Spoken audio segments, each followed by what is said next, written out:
The greatest betrayal, the Stoics say, is to abandon yourself for the approval of another. But what if the betrayal isn't of the self, but of the one person who saw your soul before the world did?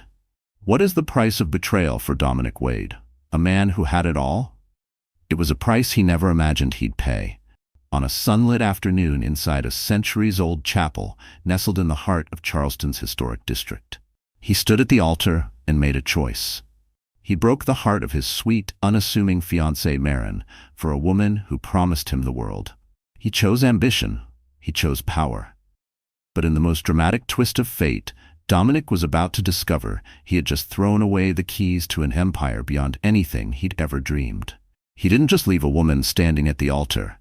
He walked away from the real heiress. This is the story of how the quiet girl he cast aside came back to reclaim her throne and deliver the most brutal revenge imaginable. The sunlight filtered through the stained glass of St. Cecilia's chapel, casting kaleidoscopic colors on the tiled floor and across the faces of Charleston's old money elite, a veritable gallery of finance, politics, and inherited fortune. The air was thick with the fragrance of white gardenias and the expectant hum of a crowd on the edge of a fairy tale ending. At the center of it all stood Marin Ellison, her heart pounding against her ribcage in a simple yet stunning Carolina Herrera gown. She felt like a fraud. She was a museum curator from Savannah, someone who lived for rare manuscripts in the peaceful solitude of archives. How had she ended up here, about to marry Dominic Wade, the most feared developer in the Southeast? She looked at him, tall, devastating in a Brioni tux. His dark hair was slicked back to perfection. His chiseled jaw seemed sculpted, and those storm-gray eyes held galaxies of ambition. For 2 years, he had been her everything. He called her grounding, a breath of honesty in the shark-infested waters he navigated daily. He loved her calm intellect, her goodness, the way she was more impressed by his childhood stories than his millions, or so she thought. The organ swelled with a thunderous Bach prelude that made the chapel walls tremble. This was it. The officiant, a retired archbishop whose presence was a nod to Dominic's influence, smiled warmly. "Do you, Dominic Michael Wade," he began, his voice echoing through the vaulted space, "take this woman, Marin Ellison, to be your lawfully wedded wife, to have and to hold, from this day forward, for better, for worse, for richer, for poorer, in sickness and in health, until death do you part?" A beat of silence, then another. The murmur of the crowd faded into a crackling stillness. Marin's smile wavered. She saw it, a flicker in Dominic's eyes. Not love, not nerves, but calculation, cold and exact. He cleared his throat, and when he turned from the bishop to her, the warmth she had come to trust was gone, replaced with ice. "I can't," he said. Just 2 words. Quiet, yet they hit the room like an explosion. A collective gasp rippled through the pews. Whispers spread like flames. Marin felt her blood drain away. Her bouquet of peonies and sweet alyssum grew suddenly unbearable in her hands. "Dominic," she whispered, her voice threadbare, "what are you saying?" He avoided her gaze, staring just past her shoulder. "I'm sorry, Marin, I truly am. But I can't do this." He took a step back, an unmistakable rupture. A signal. This had all been a mistake. "I truly am. But I can't do this." He stepped back, just a half step but enough to sever their connection. The rupture was complete. Then a figure rose from the front pew. Genevieve Sloane, in a blood-red dress that itself was enough to stir scandal, glided toward the altar. Genevieve was Dominic's head of communications, a woman as cutting and refined as a blade of crystal. She was everything Marin was not: assertive, overtly seductive, and oozing with the kind of ambition that carved paths through anything or anyone in its way. She placed a flawlessly manicured hand on Dominic's arm. "It's all right," Genevieve murmured, her voice pitched just loud enough for the front rows to catch. "You're making the right choice, the strong choice." And in that instant, every broken fragment clicked together in Marin's mind. The late nights he claimed were business, the whispered calls in the hallway, the unfamiliar, luxurious perfume on his collar. It wasn't business, it was her. Dominic glanced from Genevieve's victorious smirk to Marin's devastated face. "She understands my world," he said, voice cool. "She knows what it takes. She offers a future, a partnership that can build something unstoppable. You?" He hesitated. "You offer comfort, Marin, and comfort doesn't close billion-dollar deals." The brutality of it stole the breath from her lungs. He wasn't just discarding her, he was rebranding her as a liability. He was liquidating their love like a bad investment. Then came the camera flashes. First one, then a flurry, a ravenous chorus of lights. The press had caught the scent of blood. They dropped all pretenses of restraint. Maren stood paralyzed, the chapel spinning beneath her feet. She could feel the crowd's eyes piercing her, some sympathetic, others smug, all watching. She could practically hear the headline forming, "Power Broker Ditches Museum Curator at Altar for PR Queen." The humiliation was complete. It would headline every column in Charleston by morning. But then, something changed. Beneath the humiliation, the heartbreak, something stirred, something solid, forged long ago. Her grandfather's voice echoed from memory. Dignity is the one thing no one can take unless you hand it over. She wouldn't hand it over. She didn't cry. She didn't scream. Instead, she lifted her chin. Her eyes found Dominic's, and in one final searing look, she let him see everything. The pain, yes, but also the truth. He hadn't broken her. He couldn't. She turned to her maid of honor, her best friend, Tessa. Tessa's face was a mixture of rage and heartbreak. "Tessa, my wrap, please," Maren said, her voice calm. With a steady hand, she draped the silk wrap over her shoulders. Then she turned to face the crowd. From the far end of the chapel, a silver-haired man was already striding toward her with purpose. It was Mr. Callahan, her grandfather's trusted legal advisor and lifelong family ally. He reached her silently, offering a solid arm without a single word to Dominic or Genevieve. And just like that, Maren Ellison, the bride left behind, walked away from the altar. The sound of her heels tapping against the tiled floor echoed like a gavel through the chapel, a deliberate rhythm over the roar of whispers and shudders. She wasn't just leaving Dominic Wade behind. She was stepping into her future. And Dominic Wade, he had just made the most catastrophic mistake of his life. Beyond Charleston, miles away from the chaos, a black Aston Martin purred through the gates of an expansive estate tucked into the Carolina Lowcountry. Ancient oaks shaded the drive, their moss-draped limbs hiding the mansion from public view. It was a sanctuary of old-world grace and unshakable privacy. This was the Ellison estate, her true home. This was Ellison Hall, a name that hadn't graced society pages in over 20 years. This was Maren's real home. Mr. Callahan escorted her into the grand library, a two-story rotunda where the scent of aged parchment and lemon oil polish soothed her frayed nerves. A fire crackled in the hearth, casting a golden glow over the towering shelves of leather-bound books. In a high-backed armchair by the fire sat William Ellison. His face bore the map of 92 long years. His eyes, though clouded by time, still gleamed with razor clarity. He was the patriarch, the force behind Ellison Enterprises, a multinational powerhouse with holdings in legacy media, green technologies, pharmaceuticals, and ironically, premier real estate. A titan in his time. A ghost in modern finance. And he was Maren's grandfather. He watched her cross the threshold, his expression a mixture of sorrow and iron will. He didn't rise, but he opened his arms. Maren went to him, collapsing into his embrace. The iron composure she'd clung to in the chapel finally gave way. The tears came hot and silent. The warmth of his arms, the faint scent of old cologne and fireplace smoke, unraveled something deep within her. This was the only place where she didn't have to pretend. The ache in her chest swelled, not just from betrayal, but from the bitter realization that even this moment of comfort came with a cost. She clung to him like a girl again, not a woman groomed to lead empires. And in that raw, unguarded second, she hated herself for craving this shelter, for needing to be held. Her voice had been stolen in front of a crowd.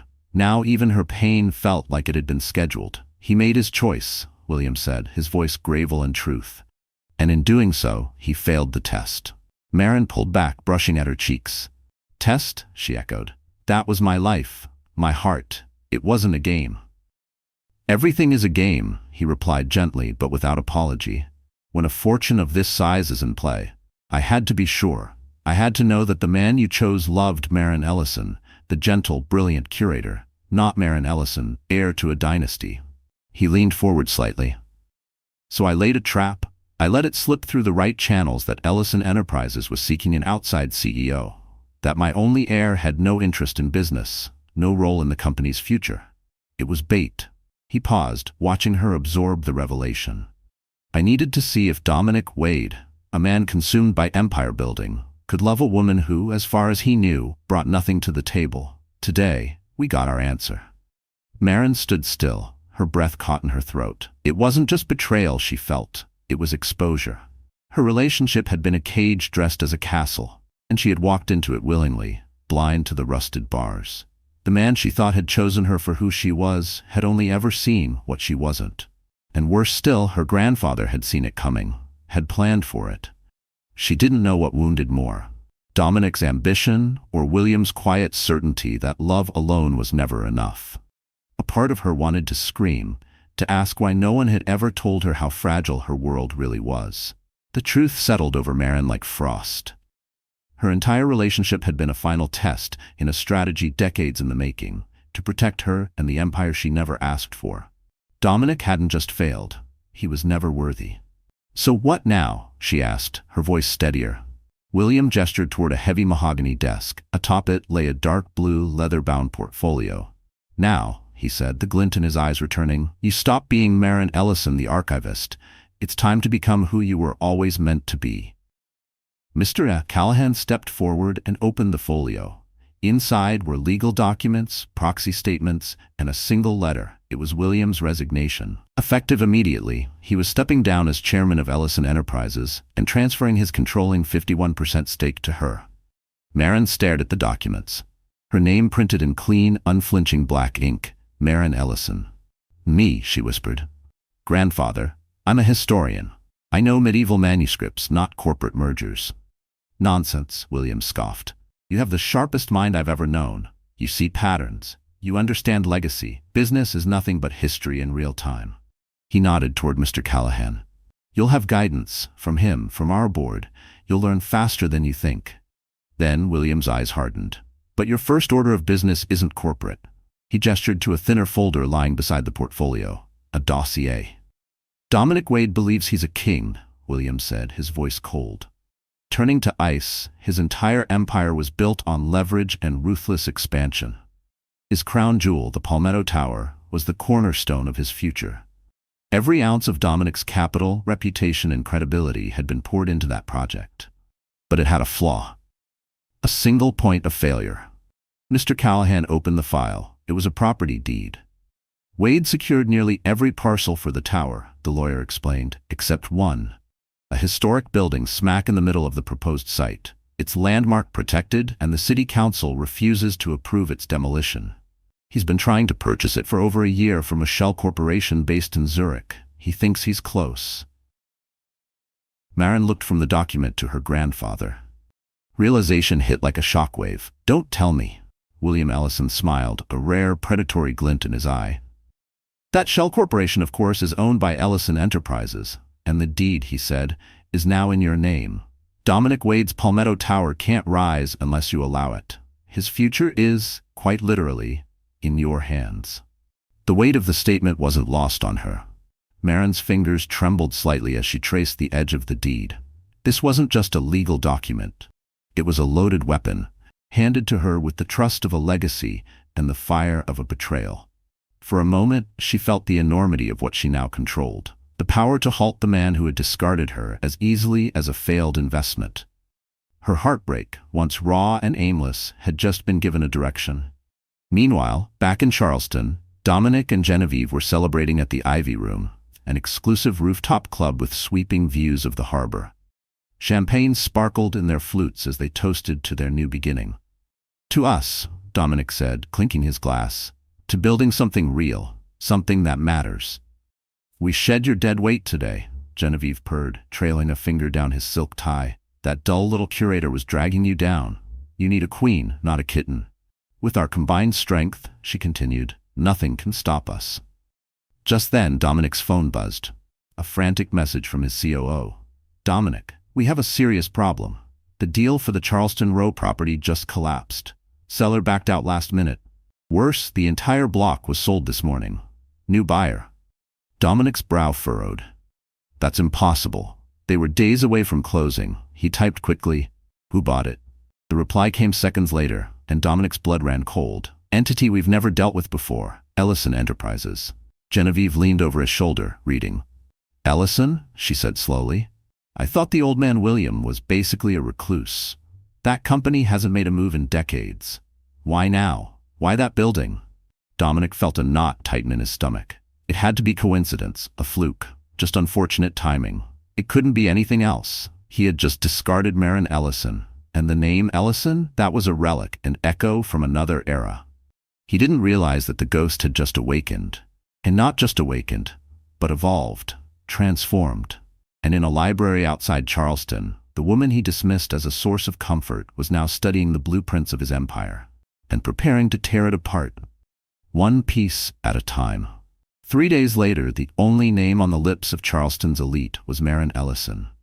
Her debut didn't come at a charity gala or elite fundraiser. It hit the front page of the Financial Post. The article was a masterstroke, flawlessly executed by Ellison Enterprises' veteran communications team. It featured a striking portrait of Maren, not the gentle, overlooked curator, but a force to be reckoned with. She wore a midnight black Armani suit, her posture confident, her hair now styled into a sleek, powerful cut. She gazed from the photo with the same calculating, brilliant eyes as her grandfather. The headline, The Ellison Legacy, Maren Ellison named heir to billion-dollar empire. The story painted her quiet years as Maren Ellison not as a ruse, but as intentional. A modern-day heiress choosing to live among everyday people to understand the world she was born to shape. It chronicled her academic credentials, her intellect, her values, and her unwavering commitment to the Ellison legacy. No mention of Dominic Wade. There didn't need to be. The society columns connected the dots with unrestrained glee. The bride left at the altar wasn't a tragedy. She was a reckoning. She was a monarch who had just been handed her crown. In his penthouse office with sweeping views of the harbor, Dominic Wade stood frozen, staring at the front page of the Financial Post. A wave of vertigo washed over him. "It can't be," he muttered, the paper trembling in his grip. "It's a stunt. Another Maren Ellison. Someone else." Genevieve Sloane, pacing the room like a caged panther, snatched the paper from his hand. "Don't be an idiot, Dominic. Look at her. It's her." She held the photo up. The hair's different, the clothes, but those eyes, same damn woman. She tossed the paper onto his desk. "My God, you didn't just leave her. You publicly humiliated the heiress to one of the biggest private fortunes in the country. You picked a fight with a ghost, and the ghost turned out to be a queen with a 9-figure war chest." The phone on Dominic's desk rang, sharp, urgent. It was his banker from Eastern Trust. "Dominic," came the voice, stripped of its usual polished tone, "we need to talk about the Palmetto Tower financing. The board's getting skittish with the Oak Street deal falling apart. The project's viability is in question," the banker continued. "We'll need assurances soon." Before Dominic could even respond, another call flashed in. A major investor from Qatar. He was pulling his 9-figure investment. The news was out. Wade Development's crown jewel was dead in the water, held hostage by the very woman its CEO had tossed aside. Dominic felt a bead of cold sweat form at his temple. This wasn't just a PR nightmare, it was a full-blown financial crisis, and beneath that crisis, the quiet bloom of regret. Not the panicked kind that came with sinking numbers or angry calls. This one was different, slower, deeper, a realization crawling through the cracks of his armor, that he had not just underestimated Maren, he had forgotten who she was. He had once held her hand through stormy nights and quiet weekends. How could he have missed the quiet fire beneath her stillness? His entire reputation had been built on insight, instinct. He had been the man who always saw 10 steps ahead.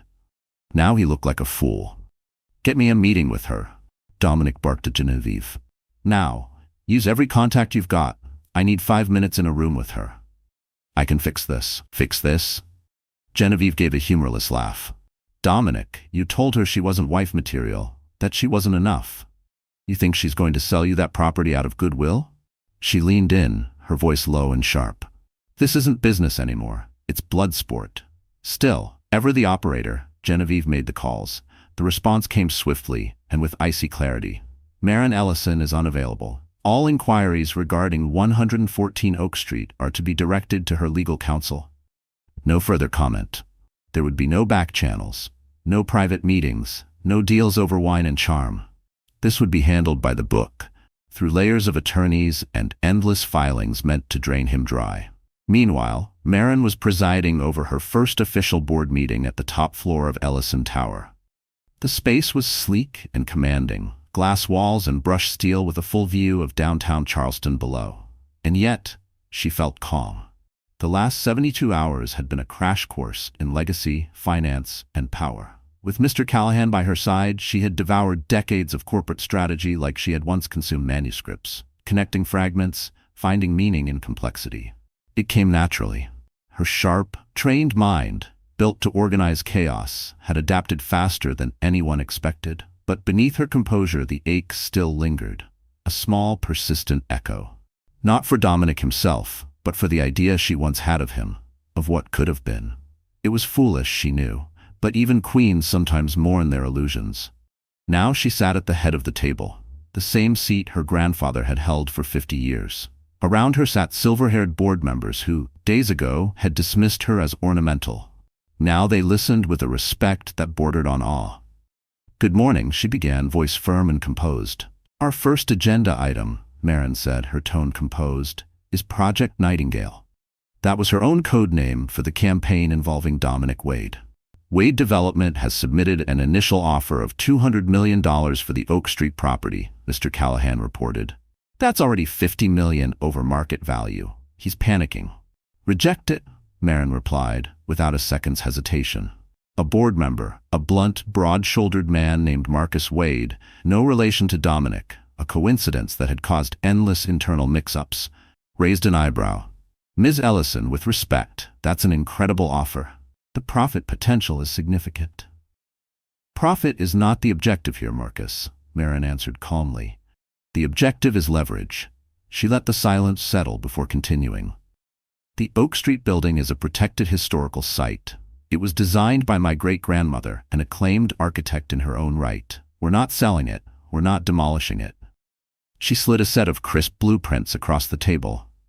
"We're restoring it." The room stilled. "I've retained the top historical preservation architects in the world," she continued. "We're converting the building into the new global headquarters for the Ellison Arts Foundation. It will house a museum, a gallery, and a cultural preservation institute. We break ground in 30 days. The board was stunned. This wasn't just about blocking Dominic's project. Marin was planting a monument, an architectural legacy, squarely in the heart of what was meant to be his triumph. It was strategy as spectacle, a public message. You tried to build a temple to ambition. I'll build one to heritage, on its ashes. This move will generate enormous public goodwill, Marin said, gaining confidence. It positions Ellison Enterprises as a guardian of history, not its destroyer. The tax benefits are considerable, and the long-term brand impact is incalculable. Any questions? There were none. For the first time, the board didn't just see William Ellison's granddaughter. They saw a leader, a true Ellison, but beneath the power suit in perfect posture, a flicker of doubt tugged at Marin. She had made the right decision, she knew that. Still, the speed at which she had stepped into this world of strategy and dominance left a cold place inside her. A quiet fear that she was trading pieces of herself to win this game. That somewhere, the soft-spoken curator who once cared only for ancient books might be fading. The news broke that afternoon. Not as an attack, but as a glowing press release about a bold new philanthropic initiative. But for Dominic Wade, it was nothing short of a declaration of war. He watched the report unfold on a massive screen in his office, Genevieve standing wordlessly by his side. The footage showed renderings of the beautifully restored Oak Street building, a crown jewel of Southern architecture. Then came the development map, highlighting the gaping void surrounding it, the broken ring where the Palmetto Tower was supposed to rise. "She's not just blocking me," Dominic muttered, voice low and seething. "She's mocking me. She's turning my life's work into her damn pet project." He slammed his fist on the desk, the glass of water beside him shaking violently. "Fine, she wants a war? I'll give her one." His eyes burned with something darker than rage. "There's more than one way to break a person," he growled. "If I can't take her down in real estate, I'll hit her where it hurts." He turned to Genevieve. "Dig," he ordered. "Everyone she's ever known, friends, exes, mentors. I want dirt. No one lives a life that clean. Find me a weakness, a scandal, anything. If I can't bring down her empire, I'll destroy her name." Genevieve's smile was slow and razor-sharp. This, she understood. This was her kind of fight. "Consider it done, darling," Genevieve Sloane said with a wicked smile. Her fairy tale is about to turn into a nightmare. The battleground shifted, from corporate boardrooms to the murky depths of public opinion. Genevieve was in her element now. She mobilized her arsenal, a web of journalists, gossip bloggers, and social media influencers, all eager for juicy bait. The campaign was surgical, a slow drip of venom meant to corrode Marin's carefully cultivated image.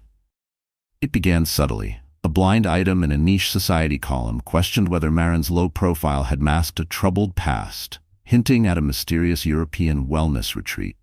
Then came a blog post, complete with unearthed college photos, perfectly innocent images of her holding a red Solo cup at a party. The captions, however, suggested a wild side she was desperate to bury. Then it turned vicious. They attacked her competence. An insider at Ellison Enterprises leaked a fabricated report to a financial outlet, suggesting Marin was nothing more than a figurehead, a naive girl propped up by a shadow board. They labeled her philanthropic venture a vanity project that was hemorrhaging money and trust. Marin felt every blow like a lash. And what stung most wasn't just the lies, it was the whisper of doubt they stirred inside her. In the quiet moments between meetings and legal briefings, she found herself questioning her own readiness. Was she truly leading? Or just wearing the costume of power her grandfather had tailored for her?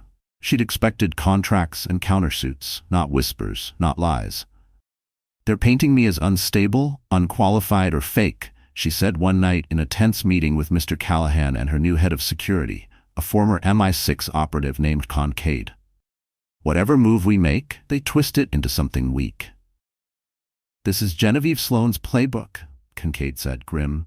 He tapped a thick dossier on the table. "She doesn't attack facts. She manufactures more compelling fiction. Doubt is her weapon. In the court of public opinion, doubt is as damning as proof." "So what do we do?" Marin asked, voice sharp with frustration. "Do we issue statements? Denials? Fight every lie?" "No," Mr. Callahan said calmly, grounding the room. "We do not fight her on her battlefield." He folded his hands, gaze steady.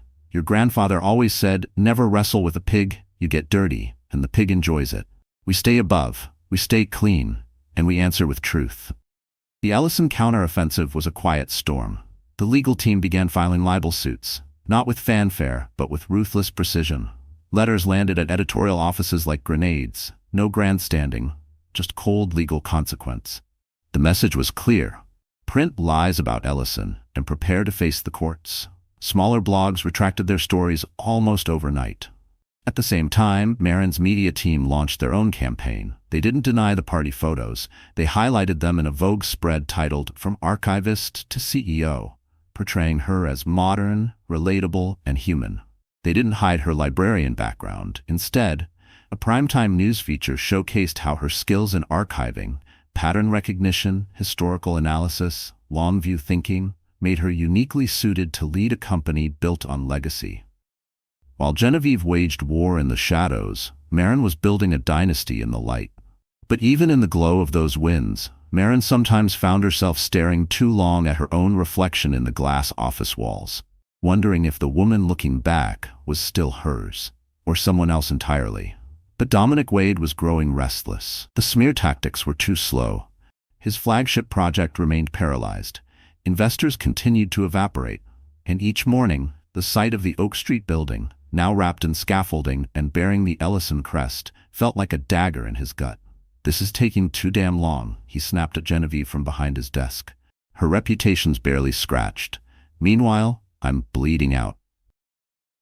I need something bigger, something that hits. I'm working on it," Genevieve snapped, tension creeping into her voice. "But she's clean, Dominic. Maddeningly clean. Her life is practically public record, and it's boring." "Then find something that isn't in the damn record," he roared. "Everyone has a secret, a past lover, a buried scandal." "What about her parents?" Dominic asked, pacing his office. "They died young, right? Car crash? Are we certain?" he added, eyes narrowing. Genevieve Sloane's expression lit up with cold fire. "Now that is an interesting question." The new attack was monstrous. A notorious conspiracy blogger, bankrolled by an anonymous donor, released a grotesque post titled "The Ellison Tragedy: Accident or Assassination." It spun a disgusting fiction, suggesting William Ellison had orchestrated his own son's death to retain power. It claimed Marin's secluded upbringing wasn't for protection, but silence. The moment the story hit the web, Marin knew a threshold had been crossed. This wasn't business, this wasn't rivalry, this was desecration. She was in her grandfather's study when she read it. The words swam behind a veil of burning tears. William, reading over her shoulder, grew still. The air thickened, frozen. And for the first time, Marin saw something she'd never seen in her grandfather's face. Rage, pure and undiluted. "He's gone too far," William Ellison said, his voice a low and dangerous growl. "He has reached into my blood, my son's grave, and tried to defile it. He has mistaken my silence for weakness." His eyes burned as he turned to Marin. "The time for leverage is over. The time for defense is over. Now we destroy him." He reached for the phone.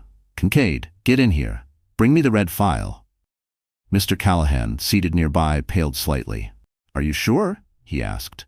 "We agreed that was a last resort." "He targeted my dead son," William snapped. "This is the last resort." Kincaid entered with a slim, crimson-colored portfolio. Inside were the results of a full-scale background investigation, commissioned quietly by the Ellison security team back when Dominic first started dating Marin. It was standard protocol. Most files were thin. Dominic's was not. "He didn't build his first tower with a handshake and a bank loan," Kincaid began, laying out the facts. "His seed money came from Viktor Rykov, an oligarch with extensive documented ties to organized crime. The money was laundered through multiple shell companies in the Caymans," he continued. "We've got the wire transfers. And there's more. For the Riverfront Tower project 5 years ago, he needed a stretch of land occupied by low-income tenants. That same year, 3 accidental fires broke out in those buildings. Fire marshals ruled them inconclusive. But one of Dominic's junior execs received a major bonus the following week. That exec now resides in a country without a U.S. extradition treaty." The room fell silent. This wasn't tabloid gossip. It was potentially criminal. Arson, money laundering, corruption. "We held this back," Mr. Callahan said quietly. "Releasing it could trigger federal investigations. It could hurt innocent people at Wade Development." Marin's eyes were ice. "His concern for innocent people was non-existent when he humiliated me in front of the world," she said. Her voice had no tremble, only steel. "His concern was non-existent when he dragged my dead parents into the mud. He has forfeited any right to mercy." She turned to William. William gave a single, sharp nod. "Kincaid," Marin said, her voice clear, authoritative. "This doesn't go to a blog. You'll compile a fully documented, evidence-backed report. We're sending it to 2 places." She paused, drawing a breath. "There would be no turning back from this. To the Department of Justice," she said, "and to the front page of the Charleston Herald." The Herald story broke on a Tuesday morning. It wasn't buried in the business section. It was the lead story, bold type above the fold, with a headline that sent shockwaves through the financial world. "Wade's Web. Investigation exposes developers' ties to crime syndicate. Allegations of arson, fraud." The article was surgical. An exposé of staggering precision, built on banking records, shell company charts, sworn affidavits, and off-the-record confirmations from sources embedded deep within the Justice Department. It dismantled Dominic Wade's carefully crafted myth, exposing the true origin of his fortune and drawing a chilling timeline of the fires that cleared the land for his riverfront project. The implication was unmistakable. Dominic Wade's empire wasn't built on brilliance. It was built on crime. The fallout was immediate and catastrophic. By 9:31 a.m., 1 minute after the markets opened, trading on Wade Development stock, PE, was halted. The price had already dropped over 70% in a blinding wave of sell orders. By 10:30 a.m., federal agents from the FBI and SEC swarmed Wade Development headquarters. Live footage aired nationwide. Agents carrying boxes of seized documents, escorting IT technicians out with hard drives, storming the executive floor. Dominic watched from the floor-to-ceiling windows of his penthouse, the live broadcast playing on mute, the red breaking banner flashing over and over across the screen. His reflection in the glass was pale, ghost-like. The red file. He didn't need confirmation. He knew. This was Marin. And it wasn't whispers or online gossip. It was an execution, carried out in full daylight, with nothing but truth as the blade. His phone, once ringing non-stop, had gone dead silent. The board, gone. Investors? Vanished. His powerful friends? Now ghosts. Every name in his contacts list had turned to smoke. Genevieve Sloane stood across the room, pale and frantic, yanking dresses and heels from the closet and throwing them into a leather suitcase. "What are you doing?" Dominic asked, his voice a dull echo. "What does it look like I'm doing?" she snapped, not even glancing his way. "I'm getting out." "You're just leaving," he stammered. "This isn't over. We can fight this." "You're Genevieve Sloane. You're a PR genius. You can spin this." She froze mid-motion and turned, her face a mask of disbelief and disdain. "Spin this?" she repeated, voice sharp. "You're under federal investigation for racketeering and arson, Dominic. You're not a brand crisis. You're a headline from a RICO indictment. I'm a PR executive, not a magician. I polish gems, not garbage. And right now, you're the most radioactive man in the South." He reached for her, desperate. "But us, our future, the empire we were building," she laughed, cold, final. "Our future? I thought I hitched myself to a rocket." She zipped the suitcase with a vicious snap. "Turns out, I hitched myself to a warhead pointed straight at the ground." "You poked the bear?" she added. "No, you poked the goddess, and she tore you apart." She slung the suitcase off the bed. "My name was on the media contracts, Dominic, not the wire transfers from mob-linked shell companies. My lawyers are already preparing a statement asserting my complete ignorance of your extracurricular activities." She walked to the door. "Goodbye, Dominic." She walked out without a backward glance, leaving him alone in the silent, opulent penthouse that now felt more like a crypt than a home. The empire was gone. The woman he had chosen for her hunger, her ambition, Genevieve, had abandoned him the moment that ambition turned to liability. All that remained were the ghosts of his decisions and the memory of Marin. In the crushing silence, for the first time in years, Dominic Wade's mind was clear, cleared of greed, cleared of conquest. And into that space crept memories, not of power or victories, but of her.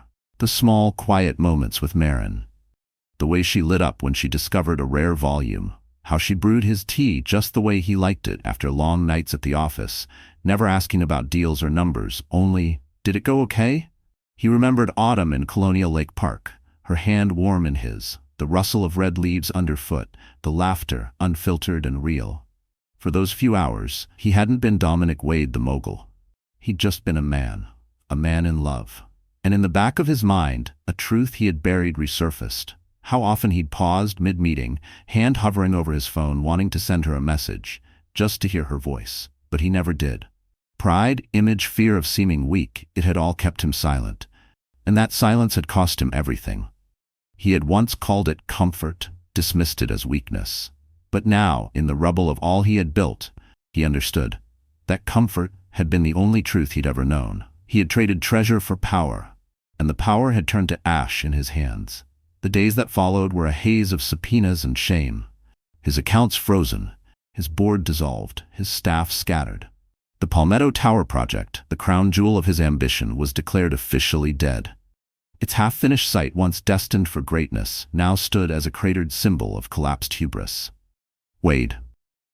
Once a name whispered with respect in Charleston's elite circles, now echoed through courtrooms and editorial pages as a synonym for disgrace. And one evening, broken, aimless, he found himself across from the Oak Street building. The scaffolding had come down. What stood in its place was breathtaking. The facade glowed in soft gold light, restored to the regal dignity of a forgotten era. Classic Southern grandeur reimagined. A banner stretched across the entrance in elegant serif lettering. The Ellison Ellery Center for Cultural Heritage, opening soon. Ellison Ellery. Her legacy name, and the name he had known her by. It wasn't just a name, it was a message. "I'm still her," it said. "I'm still the woman you met, the one you walked away from. And this monument to my heritage is also a monument to your failure." A twist of shame coiled in his gut, not for the ruined deals or lost billions, but for the echo of her voice in his head, soft and steady, asking once, "Do you think I'm enough?" And how he, the man who claimed to love her, had answered her with silence. Dominic stood in silence, staring at what could have been, and what would now stand long after his name was scrubbed from marble and headlines. He had lost everything. The company, the money, the future. All that remained was his pride. And in that moment, he realized it had never been worth anything. He had to see her, not to beg, not to bargain, just to look her in the eye. One last time. To acknowledge the truth, to acknowledge her. The world shrinks when you lose it all. For Dominic Wade, the world had collapsed to a single city block, the one ruled by the towering glass and steel silhouette of Ellison Tower. Getting a meeting with Marin Ellison was now harder than gaining an audience with the president. Dominic's calls, once answered instantly by some of the most powerful people on the planet, were now intercepted by cheerful, impenetrable receptionists. His emails disappeared into the ether, likely funneled into a folder labeled "Do Not Respond, Disgraced Developer." He was a pariah now, a ghost circling the edges of a world that had violently rejected him. The walls of the Ellison Empire were airtight, seamless. So he waited. It was all he had left. Stripped of power, reputation, and relevance, this vigil became his new obsession, standing across from Ellison Tower like a penitent at the gates of a church that would not let him in. He used to own skylines. Now he watched the entrance of a single building like a beggar studying crumbs. The press, at first, had been relentless. They snapped photos of him on day one, hollow-eyed, slumped in a wrinkled suit, hair unkempt, chin unshaven, a man reduced to debris. Dominic didn't care. Humiliation had become second skin. By day 3, the reporters were gone, swept up in the next scandal. The crowds ignored him, flowing past like a river, driven, indifferent. Nobody spared a glance for the man who once lorded over Charleston from behind glass towers. He couldn't even look at himself. Instead, he stared at the reflections in shop windows, watching the tower, watching the sun catch on the mirrored top floor, where he knew Marin was orchestrating a world that had no place for him. It was late afternoon on the third day when it happened. A sleek black Bentley pulled out from the tower's private drive, silent as a whisper. His heart thudded like a drum in his chest. He knew that car. He had given it to her. A birthday gift. Once upon a lifetime ago. He stepped forward, not with boldness but with quiet resignation. His posture slumped, his eyes locked on the back window. The car kept rolling, his stomach sank. Of course she wouldn't stop. Why would she? But then the brake lights glowed. The car slowed, stopped. Through the tinted glass, he saw a silhouette. Her. He saw her head turn, just slightly. Then, with a subtle nod, the rear door unlocked and swung open. It wasn't a welcome. It was a summons, a call to judgment. Dominic scrambled forward, almost tripping on the curb, legs unsteady. He crossed the street and slid inside. The door shut behind him with a soft final click. Sealed. The silence was immediate, weighty. The roar of the city faded away, replaced by a stillness that wrapped around him like chains. The interior smelled of fine leather, and her. That same faint scent, jasmine and old books. Marin. The scent that once meant home, now hollowed him out with every breath. Jasmine and old paper. It curled around Dominic's ribs and settled in the pit of his chest like lead. Marin didn't look at him. She sat poised, elegant, her gaze fixed out the window, Charleston's late-day traffic gliding past in silent motion. "You wanted to see me, Dominic," she said at last. Her voice was even, controlled, not angry, not sorrowful, not triumphant. It was neutral, chillingly so. The voice of a CEO acknowledging an unscheduled disruption to her day. "You have 5 minutes." The detachment cut deeper than a scream ever could. He swallowed, his throat thick. Marin? But her name, spoken from his mouth, felt wrong now. Misplaced. Too personal for the stranger she'd become. His voice cracked. He started again. "I'm sorry," he whispered, "for everything.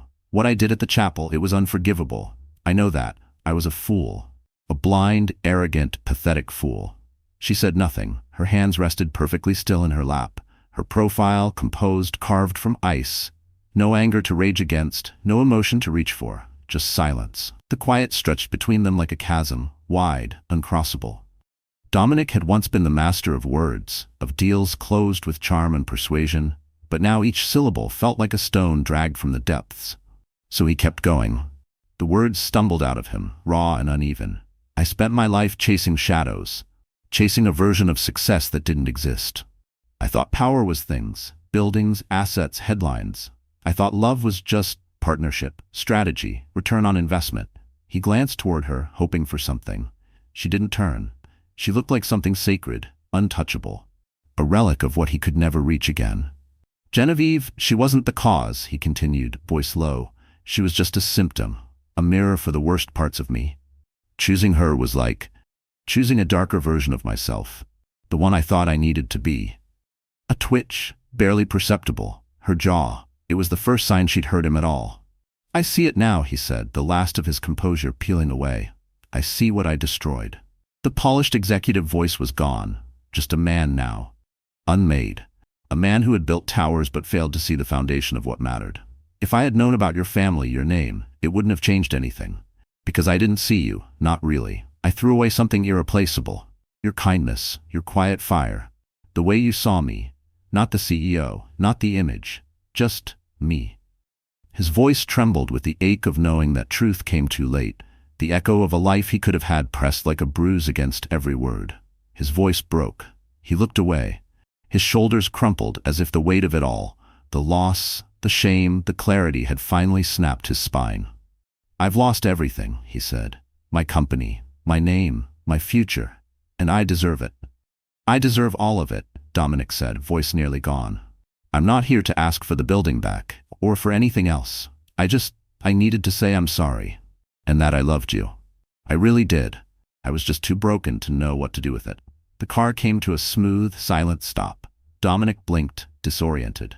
He looked out the window. They were parked outside a small brick building on a quiet street in the historic district of Charleston. At first, it didn't register. Then it did. The library. Her world before all of it. Marin finally turned.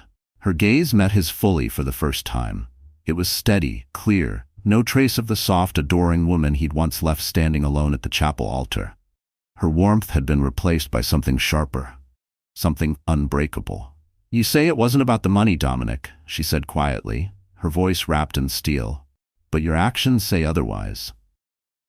You didn't just leave me. You made a spectacle of it. You humiliated me in the most calculated public way imaginable. You weighed my worth, measured it against your ambition, and decided I didn't measure up. She gestured toward the library window, her hand graceful and firm. You see that place? That was where I was happiest. That's where I felt rich. My value wasn't buried in some hidden trust fund. It was in the life I built with my own hands. Quiet, simple, fulfilling. And you looked at it and at me and saw less. She leaned in slightly, and for the first time, Dominic saw the full blaze of the woman she had become. The same fire that once fueled her grandfather now lived in her. And then, she continued, voice razor sharp, when you realized the magnitude of your mistake, when it finally clicked, you didn't repent. You retaliated. You and Genevieve tried to ruin me. You attacked my competence, my character, and then you did the one thing I will never forgive. You smeared the memory of my parents. You did that, Dominic. Not a businessman, not a strategist, a bitter, vengeful man lashing out because his pride was injured. The words hit him like bricks. He had no reply. None. She was right, on every point. Then came the final blow. The red file, Marin said, confirming what he had suspected all along, without a trace of gloating. We had it long before the chapel. My grandfather believes in preparedness. We never would have used it. We don't ruin people. That's not how we operate. It's ugly, undignified. But you gave me no choice. You made it personal. You declared war not on a company, but on a soul, on a legacy. So I showed you what war really looks like. With calm precision, she reached for the door handle and opened it. This is where our conversation ends, Dominic. Her voice was soft, final. Forever. Please, he said, a last plea from a man already drowning. Is there nothing left? No forgiveness for anything? She paused at the open door, turned her head. Her face unreadable. It wasn't pity in her eyes. It was closure. The cold, clear severing of a bond once sacred. The woman you loved, or thought you loved, was Marin Ellison, she said. And the man she loved was a fantasy she created in her mind. Neither of those people exist anymore. You destroyed them both that day at the chapel. Then, without another glance, she stepped out of the car and closed the door. The click echoed like a final gavel. He watched her walk away, her shoulders back, each step a sovereign march. A queen returning to her realm, leaving him, stripped of crown, court, and purpose, in the ruins he had made with his own hands. The partition between the driver and back seat slid down. The driver met his eyes through the rearview mirror. Where to, sir? Dominic Wade had no answer. Where does a ghost go? He had nowhere left to be, no one left to see. Once, he touched the sun, but he wasn't scorched by fire. he was destroyed by the frost of his own betrayal. The checkmate was final. He hadn't just lost, he'd been erased. And in the end, Dominic Wade learned the harshest truth. Wealth isn't tallied in shares or square footage, it's measured in character. And his was bankrupt. He once held the world in his hands and traded it for dust. So the story has come to an end, hasn't it? And yet, dear friends, if you're still here, still watching, still feeling, then something about this journey must have stirred your heart in some quiet, powerful way. Maybe it's the sting of betrayal, or the courage of starting over. Or maybe it's the realization that even the deepest pain can lead to the most profound transformation. Dominic Wade had everything. Wealth, power, prestige. But he lost it all. Not because someone took it from him, but because he couldn't recognize the real treasure standing right in front of him. And Marin? She didn't just survive the betrayal, she rose from it. She reclaimed her legacy, her voice, and above all, her power. There's a lesson here for all of us. As the Stoic philosopher Seneca once wrote, sometimes even to live is an act of courage. And Marin lived. She didn't hide from the pain. She faced it. She used it. She didn't become cold. She became clear. That clarity shaped her new identity, one forged not in comfort, but in fire. This story reminds us that our worth doesn't come from who validates us, but from how deeply we know ourselves. And when life strips us down, when we feel lost or discarded, maybe that's not the end. Maybe it's just the place where we begin again, stronger. So if you've felt heartbreak, or if you've ever been underestimated, know that you're not alone. You are the author of your own comeback. If this story touched you, share it. Let someone else know they're not alone. Like this video, subscribe to the channel, and join us for more stories that speak to the strength we forget we carry. Because healing isn't loud. Sometimes it's just the quiet decision to stand up again. Until next time, stay strong and never forget who you are becoming.